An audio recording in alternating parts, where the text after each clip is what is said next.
আসসালামু আলাইকুম ওরহমতুল্লাহি ওবরাকাতু।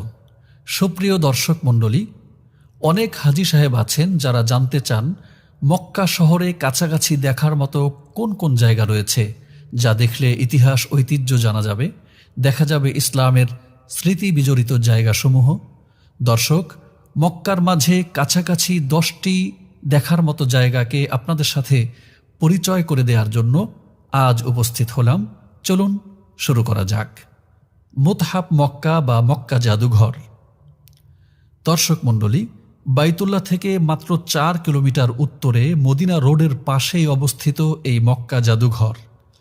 স্থানটি অনেকের কাছে অজানা থাকলেও এতে জানা ও দেখার মতো আছে অনেক কিছুই। এখানে আছে পুরাতন ঐতিহ্যের সমারোহ।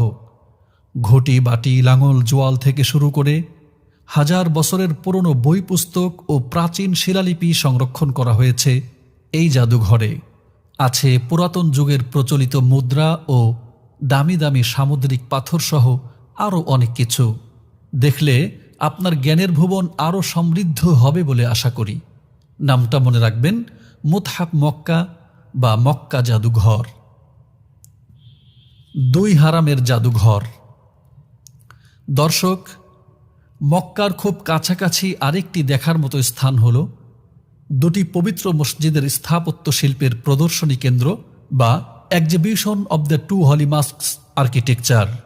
মক্কা জাদুঘর নামেও এটাকে চিনে থাকে অনেকে। 2 হারাম তথা বাইতুল্লাহ ও মসজিদে নববীতে ব্যবহৃত বিভিন্ন পুরাতন আসবাব এখানে সংরক্ষিত আছে। আছে পূর্বে ব্যবহৃত বেশ কিছু স্মৃতির সমাহার। 200 বছরের পুরাতন সিঁড়ি যা বাইতুল্লায় প্রবেশ করার জন্য ব্যবহৃত হতো, সেটাও এখানে সংরক্ষিত আছে। বাইতুল্লাহর গিলাফ বানানোর সিস্টেম দেখা যাচ্ছে। 2 হারামে ব্যবহৃত নানা ধরনের ডিজাইন সম্বলিত শিলাখণ্ড সহ অনেক ইতিহাস ঐতিহ্যের স্মৃতির চিহ্নসমূহ বিদ্যমান রয়েছে এখানে। বাইতুল্লাহ থেকে জেদ্দা যাওয়ার পুরাতন রুট ধরে 9 কিলোমিটার দূরত্বেই অবস্থিত এই জাদুঘর। সিমসাম সুন্দর পরিবেশে এসব ঐতিহাসিক স্মৃতিচিহ্নগুলো দেখার মাধ্যমে হৃদয়ে যথেষ্ট তৃপ্তি বোধ করা যাবে বলে আশা করা যায়। মসজিদে সাজারা।